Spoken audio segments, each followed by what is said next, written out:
Je suis Annie Lamel, je suis la directrice de cabinet du maire qui ne peut pas être parmi nous ce soir. Donc je voulais simplement vous accueillir en son nom, vous dire que cette mairie, qui est la seule mairie écolo de Paris, vous est pleinement ouverte. Elle est ouverte à tous, toutes et tous ceux qui se battent pour les droits de l'homme, les droits humains. Et c'est vrai que particulièrement sur le Maghreb ces dernières années. Et donc bienvenue, bon travail. Je sais qu'il y a eu une réunion il y a quelques temps où, alors je ne sais plus quelle était l'association, où un de vos camarades, oui c'est ça, a été emprisonné. Je ne sais pas. Voilà, comme qui avait été emprisonné, Bachir, voilà. Donc j'espère qu'il est sorti. Voilà, donc c'est très bien. Donc en tout cas, bravo pour votre travail et en tout cas, on espère des jours meilleurs et surtout, on espère que la démocratie au sens propre du terme puisse au Maroc enfin s'épanouir. Enfin, voilà, bonne soirée. Bonsoir tout le monde. Je vous remercie d'abord d'être présent. Donc, je voudrais présenter l'association marocaine des droits de l'homme pour ceux qui ne la connaîtraient pas. Donc, c'est une association, comme son nom l'indique, l'association marocaine de défense des droits de l'homme. Et c'est une association qui a été fondée pendant les années de plomb, vers la fin des années 70. Et en fait, c'est une association qui a été très très réprimée lorsqu'elle a été fondée. Puis, vers la fin des années 80, elle s'est beaucoup développée. Aujourd'hui, elle compte 10 000 membres au Maroc et à l'étranger, et 30% sont des femmes. Et aussi, c'est une association qui est composée de 88 sections, dont 6 sont en Europe. La MDH est également membre de la Fédération internationale des droits de l'homme. Elle a des partenariats avec de nombreux gouvernements étrangers, elle a des partenariats avec l'Union européenne et elle est aussi membre de plusieurs organismes de défense des droits de l'homme comme la COMODH, etc. Donc voilà, nous avons rassemblé aujourd'hui pour évoquer une question qui est très importante. C'est celle de la situation des droits de l'homme au Maroc et plus précisément la question des droits civils et politiques. C'est-à-dire la liberté d'expression, le droit de réunion, d'association, de manifestation, etc., qui sont très très bafoués de nos jours au Maroc. Et c'est cette recrudescence coïncide avec l'investiture du nouveau gouvernement, disons, islamo-conservateur de Denkiran. Et elle coïncide aussi avec le cadre du printemps démocratique au Maghreb, et aussi avec l'adoption d'une nouvelle constitution au Maroc, une constitution qui est censée entraîner plus de liberté, plus de droits humains. Alors cependant, nous constatons que les violations des droits de l'homme sont en pleine recrudescence. Donc, nous constatons d'abord que les arrestations arbitraires se font de plus en plus nombreuses. On compte une bonne centaine qui se fait de janvier jusqu'à mai. Puis la question des condamnations de nature politique. On dit aussi des procès expéditifs qui se font, et dont des condamnations pour atteinte à la sacralité du roi. Sachant que selon la nouvelle constitution, le roi est plus sacré, il est seulement violable. Et nous remarquons aussi un retour flagrant sur les droits syndicaux, des syndicalistes sont licenciés, etc. Donc si on fait abstraction de la question des détenus salafistes, dans le cadre de la loi contre le terrorisme, des actes de terrorisme qu'a connu la ville de Casablanca en 2006, etc. Force est de constater que ce type de violation, les violations des droits civils et politiques, redeviennent d'actualité. Parce que nous savons que depuis la fin des années 90, enfin depuis la fin du règne de Hassan II, le Maroc a connu une certaine ouverture. Il y a eu une certaine période d'accalmie. C'est-à-dire que ce type de violation, comme par exemple les arrestations arbitraires ou les condamnations pour délit d'expression, étaient devenues quand même rares. Ils ont continué à exister, mais ils étaient, je dirais pas anecdotiques, mais ils étaient, ils ne se faisaient pas d'une manière condensée comme aujourd'hui. Parce que là, maintenant, en 3 mois, disons 3 ou 4 mois, le Maroc a connu 49 condamnations. 49 condamnations, dont des condamnations qui vont jusqu'à 10 ans. Puis, dont 2 condamnations pour crime de lèse-majesté. Et sans parler des arrestations arbitraires, donc qui sont devenues monnaie courante. On arrête même des passants dans les rues pendant les manifestations. On a vu ça à Taza, etc. Ensuite, je voudrais... en fait, il y a une information très importante une chose que je voudrais dire avant de commencer cette conférence, c'est qu'aujourd'hui, à cet instant-là, il y a 27 détenus qui sont en grève de faim. Et donc des grévistes qui font grève depuis 5 mois déjà. Donc forte pensée à ces braves militants. Et maintenant je laisse la parole à Sophia. Merci Salima.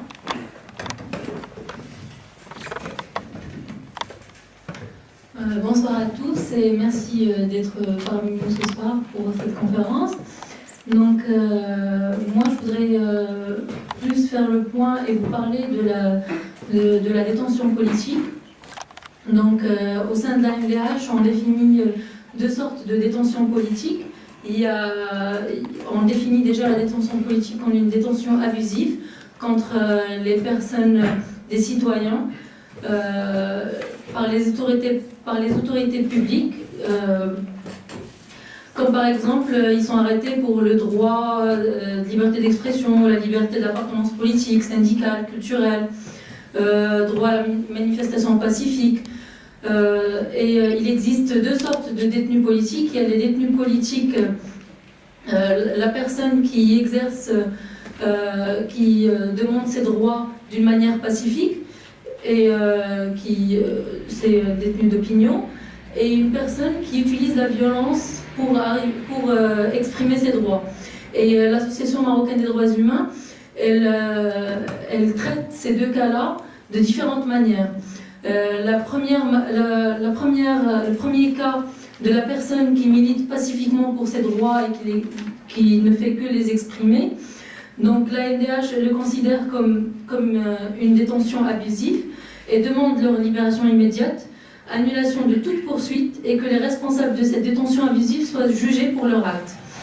Or, la personne qui utilise des manières de violence pour exprimer leurs droits ou leur opinion, la MDH, elle se limite dans ce cas-là à demander un jugement équitable pour ses citoyens et à les soutenir en cas de libération provisoire. Donc, il n'y a pas de nombre exact jusqu'à maintenant. Enfin, on n'a pas de nombre exact cette année-là pour le nombre de détenus politiques parce qu'il y a plusieurs dossiers et l'association les estime à plusieurs centaines de dossiers. Pourquoi il n'y a pas des statistiques exactes parce qu'il y a des gens qui sont arrêtés, qui sont relâchés le lendemain. Donc, le temps pour que l'association les enregistre et fasse des statistiques, ils sont des fois automatiquement libérés le lendemain ou bien 2 jours après. Mais par contre, vous avez à votre disposition derrière des rapports que la MDH fait annuellement sur le nombre de cas de détention politique par année. Donc là, on va parler aussi des arrestations qui se sont passées dernièrement et depuis l'avènement du mouvement du 20 février. Donc à Safi, par exemple, en août dernier, il y a des manifestations qui ont été violemment réprimées et les forces de l'ordre ont cerné les manifestants. Ça a duré toute la journée et toute la nuit. Donc Il y a 2 postes de police qui ont été incendiés.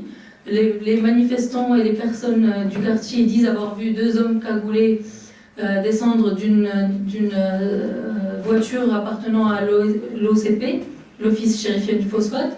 Sauf que les autorités disent que la version officielle, c'est que c'est les manifestants qui ont fait ça. Et donc il y a eu 14 arrestations et ils ont été inculpés d'avoir constitution de bande criminelle, rassemblement armé, désobéissance, coups et blessures sur agents d'autorité en fonction, etc.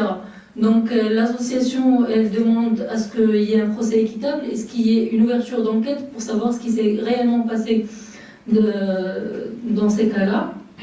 À Rue Alpha, dans l'est du Maroc, suite à une intervention violente des forces de répression le 18 mai 2011, il y a un an, il y a eu coups et blessures sur apparemment agents d'autorité en fonction, blocage du train, destruction des biens publics et saccage des biens. Donc il y a eu aussi des arrestations à la suite de ça. Il y a des syndicalistes qui ont été... 2 syndicalistes qui ont été arrêtés à ce moment-là sans corporé chez nous et ont été jugés à 2 à 3 ans de prison. À Bni Bouayache, en mars dernier, la justice a condamné à des peines de prison ferme comprises entre 4 ans et 6 ans des manifestants assortis d'une amende collective de 2 millions de dirhams au profit de l'ONE, l'Office national de l'électricité. 6 personnes accusées de violence lors d'une manifestation à Bni Bouayache, dans le Rif du Maroc. Donc des ONG, dont l'Association marocaine des droits humains, se sont mobilisées pour demander l'ouverture d'une enquête sur les violations des droits humains dans la répression violente de la police contre ces mouvements de protestation à Bni Bouayache et appelle au dialogue pour régler les problèmes sociaux de cette population qui, on le sait depuis des décennies, est réprimée par l'État marocain. Donc il y a l'arrestation et la condamnation de Mouad, chanteur-rappeur qui a été jugé à 1 an de prison pour une chanson dénonçant la corruption au sein de la police. Aujourd'hui, on vient d'apprendre qu'il y a Younes Belkhedim qui a participé à une manifestation en soutien à Mouad et qui a été arrêté suite à cette manifestation. Et on l'inculpe d'avoir atteint à l'institution publique et aux forces de l'ordre.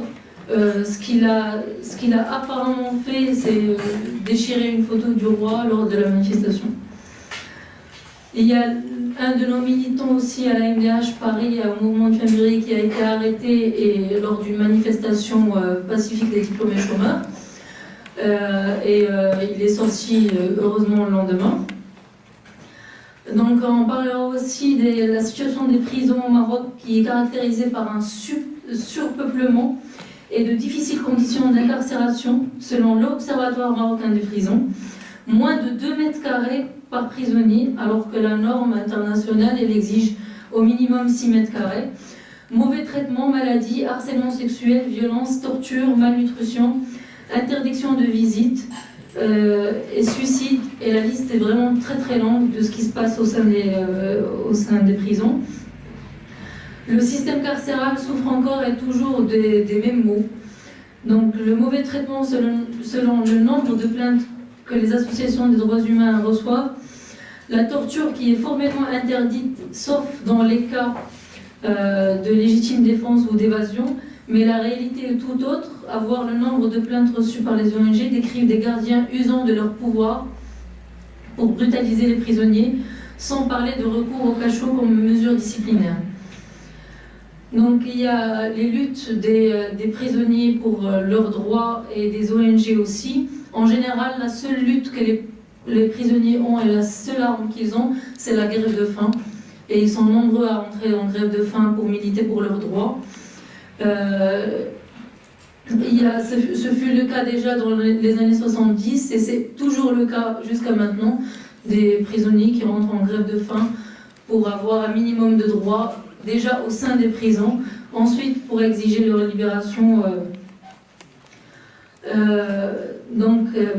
Il y a aussi le nombre de morts dans les prisons. Il y a un nombre incroyable de morts et, suite à des suicides. Parce que les prisonniers, ils sont dans des conditions inhumaines au sein des prisons. Donc il y a souvent des gens qui trouvent le seul recours, c'est se suicider.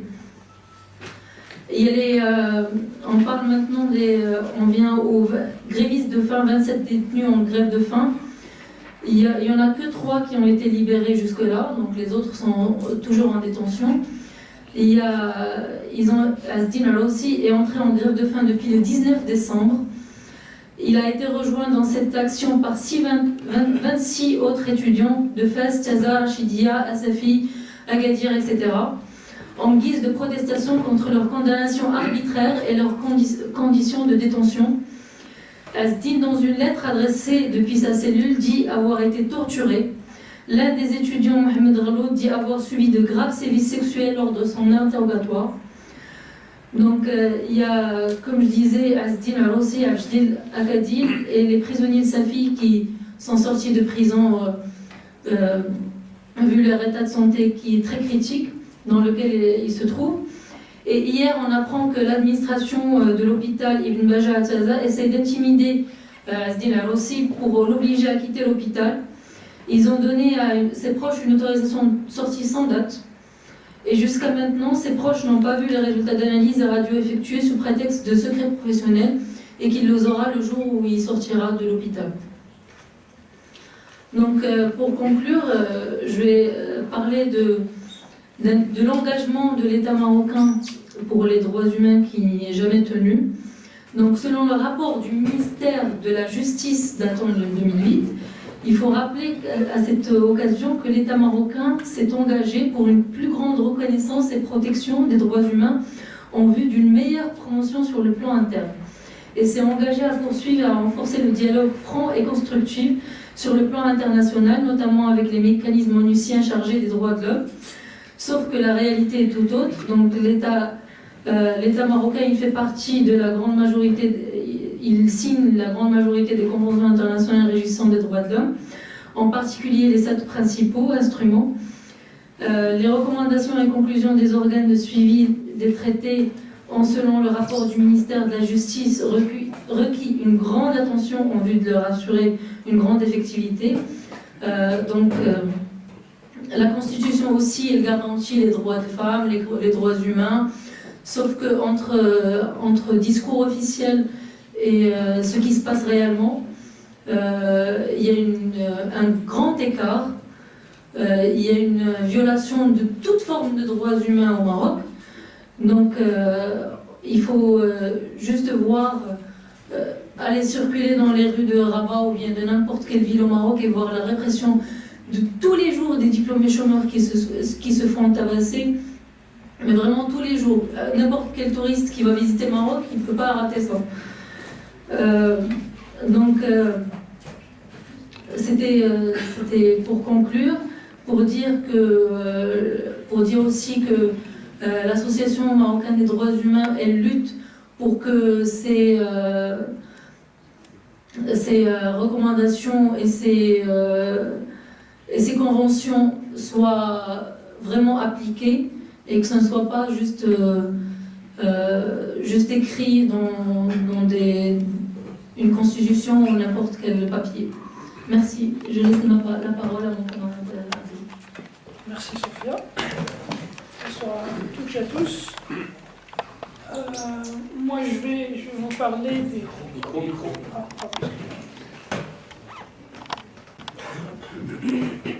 Je vais vous parler des condamnations dans le cas des crimes de lèse-majesté. Donc récemment, il y a eu 2 condamnations dans cette catégorie.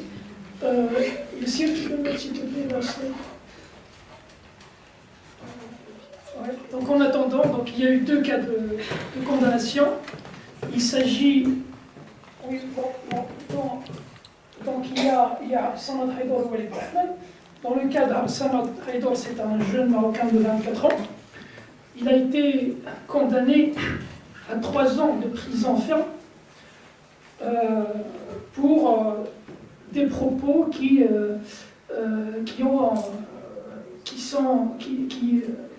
à travers lesquels il a atteint à la sacralité, aux sacralités du pays.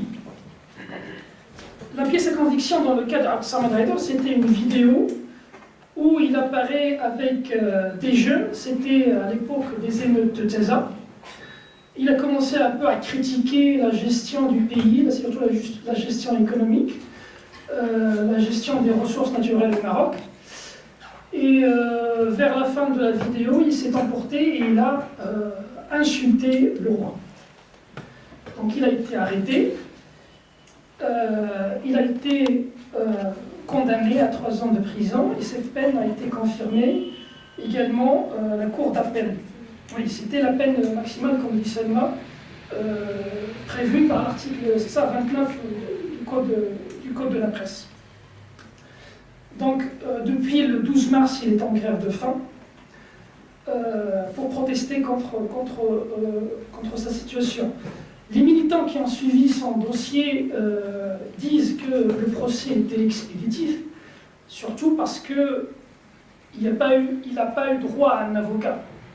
D'ailleurs, la MDH a dépêché un avocat pour défendre Abd Samad Haïdar, mais ce dernier n'a pas pu assister à l'audience. Le deuxième cas, il s'agit de Walid Bahman. Comme vous voyez, c'est un adolescent de 18 ans. Son cas est un peu plus compliqué parce que le chef d'accusation a été transformé en cours de route. En tout cas, il est accusé d'avoir publié sur la page Facebook de son ami une caricature du roi qui est jugée insultante à l'égard de lui. Et il a été arrêté, en tout cas ça c'est clair sur les PV de police, vous pouvez le trouver sur le dossier de presse, c'était marqué clairement qu'il a été arrêté pour atteinte aux sacralités. Mais après, lorsqu'il a été jugé, d'ailleurs à 1 an et demi de prison, pour avoir accès au compte Facebook de son ami sans son autorisation. En tout cas, c'est ce qui a été rapporté par le Soir Écho, un journal qui a suivi l'affaire. Bon, les militants qui ont soutenu Walid Bahman et qui ont suivi son dossier, ils croient qu'en effet, c'est un dossier, c'est un procès déguisé, et qu'au fond, la raison de la condamnation de Walid Bahman, elle est politique. Et il ne s'agit pas d'une simple usurpation d'identité. Donc, ces deux cas-là, de condamnation pour crime de lèse-majesté, contrastent avec les discours officiels, en tout cas avec les espérances qui ont été véhiculées par la nouvelle Constitution. Il faut savoir que dans la nouvelle Constitution, et d'ailleurs aussi dans l'ancienne, la liberté d'expression est garantie. Mais dans les faits, on remarque l'absence de toute volonté politique pour changer les choses sur le terrain. Bon, dans ce cas spécial de crime de lèse-majesté, il y a un argument qui revient souvent sur la langue des autorités, c'est que c'est une loi normale. C'est quelque chose qui existe même dans les pays démocratiques, même dans les pays de tradition démocratique. Oui, voilà, dans les pays où il y a une monarchie, par exemple, dans les pays européens comme l'Espagne, l'Angleterre, les Pays-Bas, etc. Sauf que, au Maroc, on n'est pas du tout dans le même cas de figure. Parce que dans ces pays où il y a une monarchie parlementaire, le roi est considéré comme un symbole de la nation. Et donc, atteinte à sacralité ou au symbole de l'État, il a un sens puisque le roi est un symbole. Le problème au Maroc, c'est que le roi n'est pas simplement un symbole. Il est également le détenteur de l'essentiel du pouvoir. Donc ceci est problématique. Pourquoi? Parce qu'il devient difficile de faire la part de ce qui relève de la critique légitime de la politique menée par le roi, des pures diffamations à son égard ou contre sa personne, ou sa vie privée, ou sa dignité, ou tout ce qu'on veut. Malheureusement, le code pénal marocain, il reste très vague sur cette question. Ce qui fait que cette loi, il est en fait souvent instrumentalisé pour des fins politiques. Donc il est souvent utilisé par les représentants du système, à tous les niveaux hiérarchiques d'ailleurs, pour d'abord intimider la presse. Alors, il y a un exemple qui me revient, c'est l'exemple de Nishan, qui a été saisi par le ministère de l'Intérieur pour avoir publié un sondage, dans lequel d'ailleurs 99% des Marocains étaient favorables à la politique Macron. Il y a aussi l'arrestation, je crois, de Mohamed Razi, qui est un blogueur sur Express, qui a été aussi condamné pour atteinte aux sacralités. Donc il y a plusieurs cas dans la presse où cette loi est moins courante pour intimider, pour faire taire les voix d'opposition. C'est utilisé aussi pour limiter la liberté d'expression et parfois juste pour régler des comptes, régler des comptes avec les citoyens. Donc, l'AMDH exige une révision immédiate de cette loi pour qu'elle cesse d'être une arme dans les mains du système pour limiter les libertés et pour intimider la presse au Maroc. Donc, ce qu'il faut dans un premier temps, c'est réduire au maximum, voire supprimer complètement les peines de prison pour les délits d'expression. Ça n'a pas de sens qu'un jeune écope jusqu'à 3 ans de prison pour avoir insulté, même si ça reste quand même condamnable l'insulte, mais avoir 3 ans de prison alors que des cas beaucoup plus graves qui se passent dans des monarchies parlementaires démocratiques. Par exemple, il y a un cas comparable aux Pays-Bas, vous allez également trouver dans le dossier de presse, où la personne qui a insulté la reine, dans sa vie privée, il a été condamné à 1 semaine de prison. Donc, juste pour comparer l'ampleur des deux situations. Donc il faut surtout lever l'ambiguïté qui existe entre la critique légitime et la diffamation. Il faut que ça soit clair, les conditions d'application du texte, il faut que ça soit beaucoup plus détaillé que ce qui est le cas aujourd'hui. Et effectivement, donc, il faut que cette loi, qui d'ailleurs, comme d'autres lois qui interdisent d'insultes, pas seulement aux personnes, mais aussi aux institutions de l'État, comme c'est le cas, comme l'a cité Sophia, le cas de Mouad Belrouat, qui a été emprisonné juste parce qu'il a insulté la police. Donc ce genre de procès, souvent de connotation politique, ça mène à des procès complètement, des mascarades qui finissent par des peines de prison de 3 ans, même de 10 ans, comme a dit Selma, comme ça. Merci. Je laisse la parole à... Oui, bonjour. Donc moi je parlerai de la troisième partie qui porte sur les droits syndicaux, donc sur le recul au niveau des droits syndicaux. En fait, le terme recul a fait l'objet de plusieurs débats entre nous avant de commencer à travailler plus en profondeur.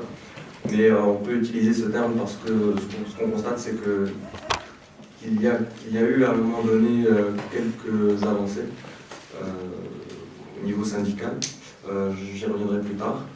Et qu'aujourd'hui, on assiste quand même à un retour en arrière assez flagrant sur une période de temps très très courte et assez condensée. Donc, ce qui nous amène à nous inquiéter. Donc, en fait, il y a trois volets au sein de cette partie sur lesquels j'interviendrai. Le premier concerne l'exclusion arbitraire de militants au sein de l'UMT, qui est l'Union marocaine du travail, qui est la plus grande centrale syndicale au Maroc, qui regroupe près de 200 000 adhérents syndiqués. Le deuxième volet concerne des licenciements de syndicalistes à l'OCP, qui travaillent à l'OCP, qui est l'Office chargé des phosphates, dont a parlé, je crois, tout à l'heure Sophia.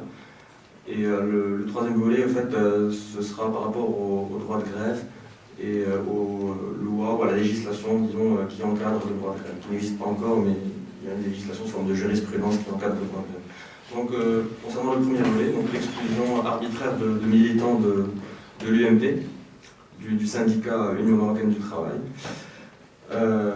Les faits, je vous exposerai les faits très succinctement, en essayant d'être assez bref, de ne pas être ennuyeux. Donc, ce qui s'est passé, c'est que le 5 mars, il y a eu l'expulsion, une réunion d'une commission administrative qui est prévue par les statuts du syndicat et qui a en tout cas émis une recommandation quant à l'expulsion de deux syndicalistes qui sont Tlal Fnetsa et Islam Hatib, dont le premier est également membre de cette même commission administrative et le second membre du secrétariat national du syndicat. Donc en fait, ça peut paraître un cas anodin de prime abord, mais ça ne l'est pas du tout, parce que c'est tout simplement la résultante de luttes politiques au sein de la centrale. Et on assiste au fait à la volonté de caciques, si on peut dire, si j'ose employer le terme, au sein de cette même direction de bureaucrates, de reprendre la main au sein de l'UMT, de l'Union marocaine du travail, pour empêcher tous les militants démocrates sincères qui ont contribué à améliorer le fonctionnement interne, la démocratie interne du syndicat, à défendre les droits des travailleurs, à promouvoir leurs droits, à émerger. Donc cette expulsion, comment ça s'est passé? Donc après le 5 mars, la commission a émis une recommandation pour exclure les militants. Ensuite, ils ont été convoqués à un conseil de discipline qui, pour le 22 mars, a l'effet d'officialiser cette exclusion. Le problème, c'est que toute cette procédure s'est faite dans une violation totale des dispositions statutaires du syndicat. Donc on assiste à un déni de droit flagrant, si on peut dire, parce que les droits des militants n'ont pas été respectés, la procédure est totalement viciée de bout en bout, et donc on assiste aussi à une complicité des autorités tout au long de cette procédure pour permettre justement, accompagner et faciliter leur exclusion. Donc les militants ont été convoqués pour le 22 mars pour le conseil de discipline, qui, comme je l'ai précisé, n'existe pas dans les statuts du syndicat. Mais ce conseil de discipline a eu lieu quand même et s'est tenu, et donc la décision d'expulsion a été officialisée. Voilà. Donc les autorités ont été complices aussi, parce que la direction nationale a pris la décision de dissoudre Sindi, la section régionale aussi de Rabat, du syndicat UMT à Rabat, qui est l'Union régionale de Rabat Salé et Temara, car justement, dans leur esprit, cette section constitue une menace grave à leur pouvoir en place. Donc, les raisons réelles de cette expulsion de ces militants, j'y viens maintenant. En fait, ce qui s'est passé, c'est que le 23 février, soit quelques semaines avant, un des deux militants, qui est membre de cette même commission administrative, a fait des déclarations à un journal qui s'appelle le Journal de Nasser, qui est célèbre au Maroc, et où il a fait part de certaines appréhensions quant à certains agissements répétés et qui augmentaient de plus en plus par rapport à certaines personnes au sein de la direction nationale qui empêchaient de tenir le congrès régional de la section de Rabat Salé. Donc pourquoi empêcher cette tenue de ce congrès de la section Rabat Salé? Tout simplement parce que cela représente une menace pour les dirigeants qui sont déjà en place, car un congrès, comme on sait, dans un syndicat ou dans un parti politique, amène toujours un renouvellement des structures, et donc est une menace pour les dirigeants qui sont déjà en place, pour les instances dirigeantes déjà en place. Et ces gens-là, on peut dire qu'ils avaient raison de s'inquiéter, car ce qu'on peut constater, c'est qu'à l'aune du printemps démocratique, justement, depuis février 2011, l'investissement des militants progressistes s'est davantage matérialisé, et donc la base a été davantage à leur écoute, et donc cela peut poser problème à l'avenir. Un autre aspect aussi qui est non négligeable, qui a contribué au fait à l'expulsion de ces militants-là, c'est que ces militants ont mis en cause à plusieurs reprises la responsabilité des dirigeants syndicalistes, notamment le secrétaire général de l'UMT, Redal, qui est l'entreprise qui s'occupe de la gestion de l'eau à Rabat, dans la capitale, et qui est une filiale de Veolia.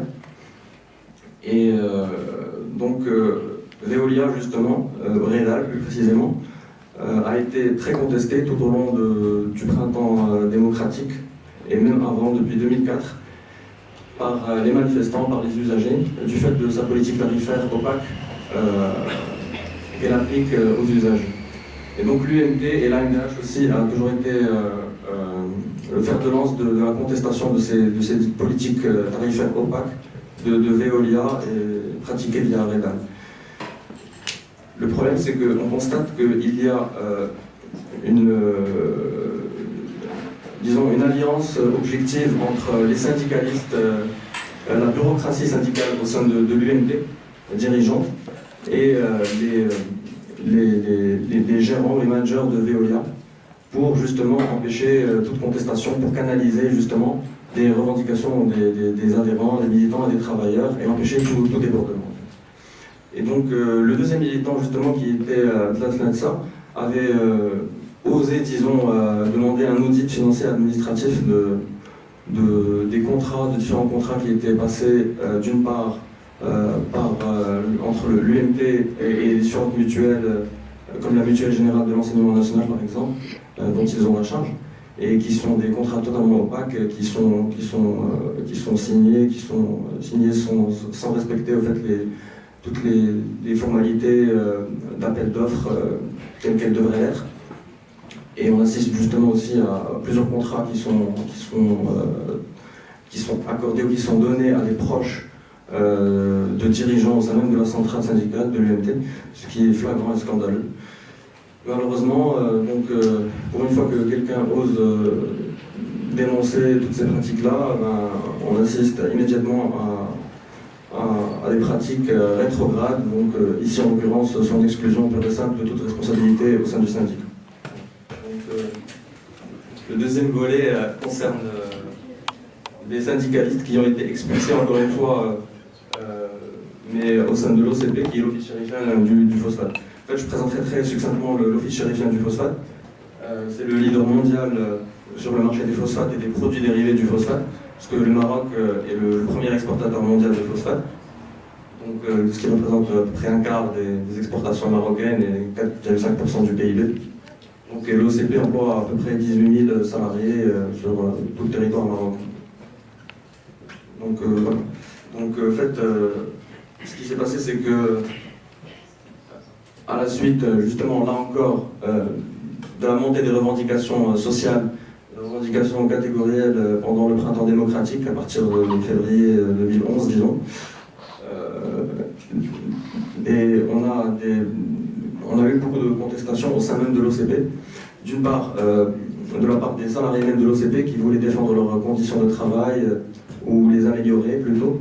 Et d'autre part, de la part de personnes qui souhaitaient être embauchées, qui n'avaient aucune ressource autre, qui habitaient dans le bassin minier phosphatier et qui voulaient être embauchées par le groupe mais qui ne pouvaient pas.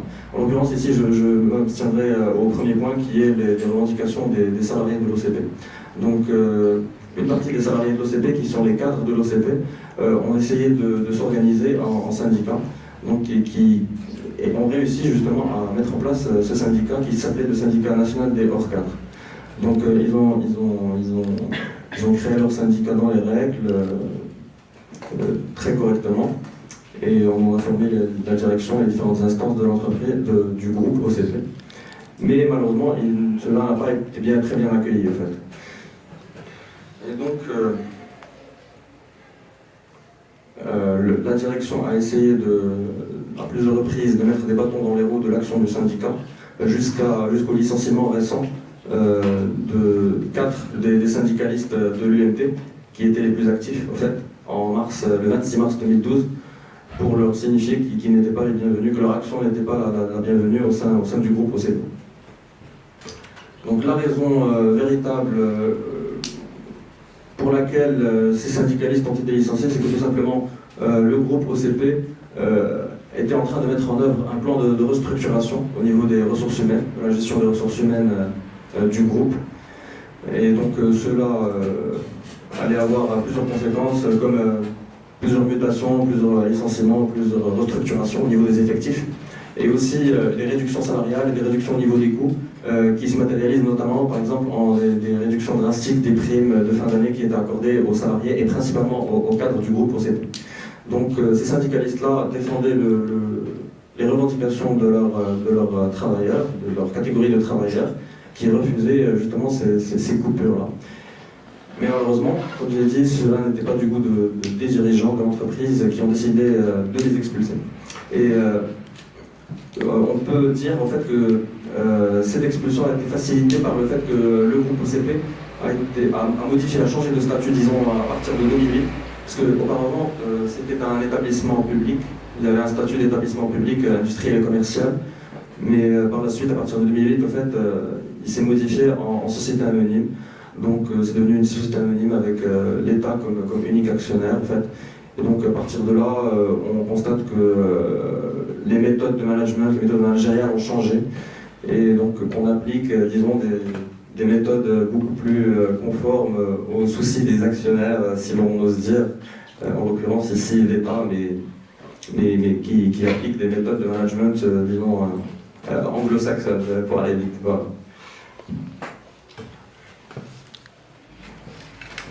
Donc, mis à part les différentes affaires de licenciement de syndicalistes qui ont ponctué l'actualité ces derniers mois au Maroc, en fait,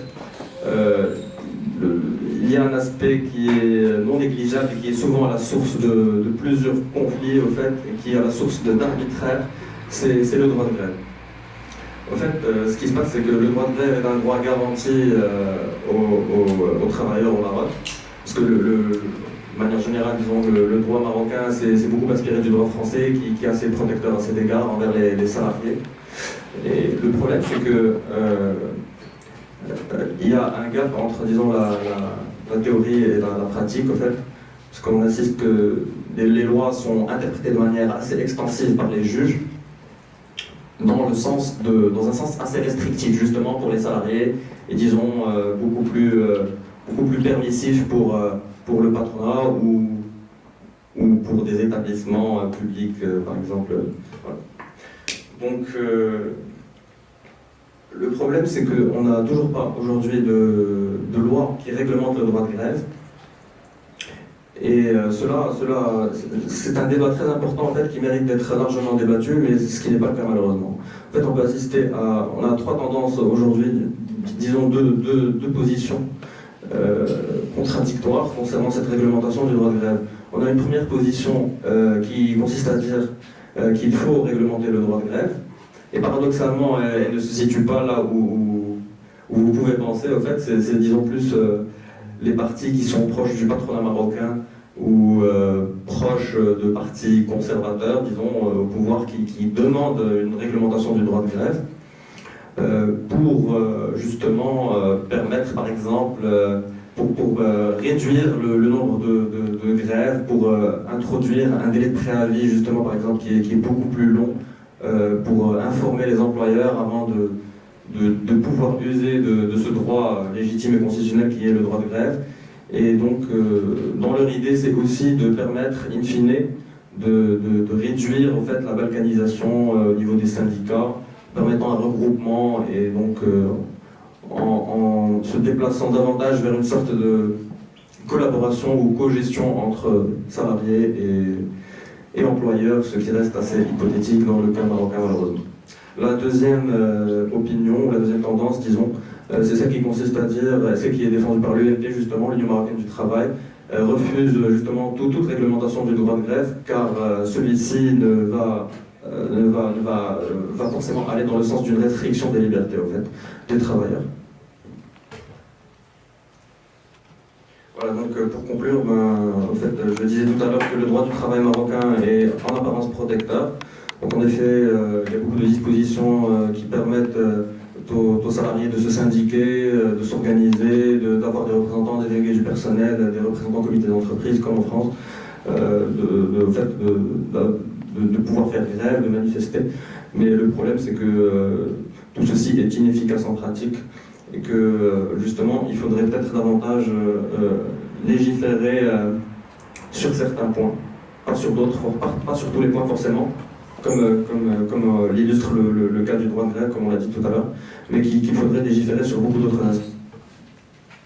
Donc, en fait, très rapidement, par rapport aux préconisations de l'AMDH par rapport à tout cela, en fait, l'AMDH préconise préconise que le Maroc ratifie en fait, la Convention fondamentale numéro 87 de l'OIT, de l'Organisation internationale du travail, en fait, car celle-ci est assez avant-gardiste, disons, et permet en tout cas, va lier le Maroc à l'international et va empêcher que certains articles du Code pénal marocain, par exemple, soient appliqués comme l'article 288, par exemple, du Code pénal, soient appliqués de manière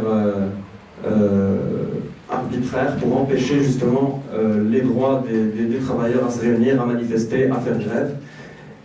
Et donc, ce qui est le cas malheureusement aujourd'hui. L'AMDH aussi préconise que le Maroc ratifie le protocole facultatif international relatif aux droits économiques et sociaux, qui est un protocole facultatif qui a été mis en place pour permettre une justiciabilité au fait de la charte, ou plutôt du pacte relatif aux droits économiques et sociaux, qui a été mis en place par l'ONU, en fait, par l'Organisation des Nations Unies. Et donc ce protocole facultatif permet justement à tout justiciable ou à tout groupe de justiciables ou de particuliers d'un pays ayant ratifié ce protocole de saisir à l'international dans une commission économique des droits sociaux à l'ONU, en fait, en violation des droits qui ont été accordés en fait, par ce protocole et qui ont été ratifiés par le pays membre en fait. Donc malheureusement, en fait, on peut faire outre, en fait, on peut passer outre toutes ces ratifications-là, parce qu'on sait que plusieurs pays démocratiques ne ratifient pas forcément des traités internationaux, mais le fait est que dans le cas du Maroc, qui est un pays qui avance à peine à pas, disons, très très lent vers la démocratie, vers l'état de droit, nous pensons en fait que la garantie pour permettre un meilleur respect des droits humains, en fait, c'est justement en fait de légiférer, d'être lié par le droit international, afin de ne pas pouvoir faire marche arrière. Voilà. Donc, pour conclure,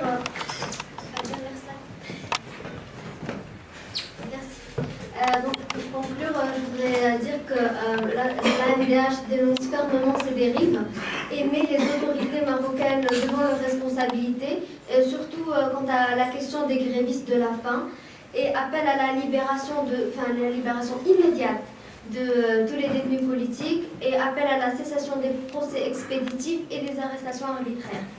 Et l'association rappelle aussi que la répression ne serait pas la manière la plus judicieuse pour répondre aux aspirations du printemps démocratique au Maghreb et que toute velléité autoritaire mènerait le pays à une situation qui serait peut-être très dangereuse.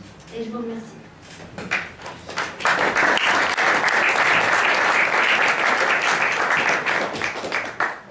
Juste pour information, là on va passer à la session de questions-réponses. Vous l'avez peut-être remarqué, il y a des caméras qui filment. Donc pour les personnes qui veulent poser des questions, si des gens ne souhaitent pas être filmés, ils nous disent et donc on